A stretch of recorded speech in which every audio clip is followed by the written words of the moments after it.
As gardeners, we know our plants need water, but water as it's available to us, as it's available to our plants, is not an unlimited resource. So what can we do, especially for our summer flower gardens? Here in southern New Hampshire, we're in Zone 6A, and it's already been a pretty hot and relatively dry spring and early summer. And even some of the towns around us are already instituting mandatory bans on outdoor watering. And it's not even July. So I've got 4 strategies that I'm using in the dahlia bed this year to help keep the plants happy and watered even through dry, hot stretches of weather that we get here in the summer. So the first strategy I'm using is tough love. Early in the season, I want the plants to start to adapt to getting natural rainwater, and I want to hold off on doing supplemental watering, me coming out here with a hose or watering can, for as long as I possibly can. Plants can take stress. They often, I think, can take more stress than we think they can take. I think they can take more stress than we can, honestly. And so I don't want the plants to maybe have the perfect ideal conditions right out of the get-go, because they're not going to be able to do that. I'm not going to be able to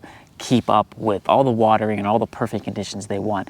And in fact, I don't think they really need that. I do think some plants will benefit from and can benefit from a little bit of stress. But another point with dahlias that I want to bring up is, when you first plant dahlias in the ground, they don't need water. They don't need any watering until you start to see that new growth popping up out of the ground. Up until that point, the tubers themselves have everything that the dahlia needs to get going. Number 2 is adding compost to the soil, not just to add nutrients, but also to improve soil structure. Better soil with more organic matter built into it is naturally able to better retain water, so that the rain you get or the watering that you're doing stays in the soil long enough for the plants to be able to use it without that water just running off or draining too quickly down through the layers of soil. Everything behind me here was lawn when we first started. I had to take up all of the grass and essentially start from a blank slate. When I first built this bed, I bought in compost because this needed more compost than I generate in a year, probably more compost than I generate in a couple of years. But since I've got that as a good foundation, now I just kind of keep adding compost over time so I can continue to improve the soil structure. The whole goal with watering is I want that water to be accessible to the roots of the plants. I don't want it to run off or drain away too quickly. And adding compost is a great way to ensure that that happens. So the third strategy I'm employing is adding soaker hoses to the flower bed.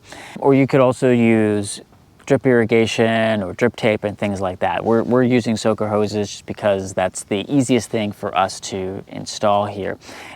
What I did this year, which is different from other years when I've used a soaker hose, is before all the plantings went in, I ran the hoses in rows. So basically, I've got a hose that starts at this near end of the bed, runs all the way to the other end, and then back down. And that essentially is kind of one zone. And I have sets of those zones, sets of those soaker hoses running up and down the beds all throughout. A good thing to do is to measure the amount of water that the soaker hoses put out. A simple way to do this is to take a cup and measure, say, 1 inch in time, how long it takes the soaker hose to put out an inch of water. And that will tell you how long you might need to run the hose. Soaker hoses work for us, and it certainly beats standing out here watering by hand. And the fourth strategy I'm using is mulch. I got a bunch of mulch and have fully mulched the dahlia bed this year, and that's doing a few things for us.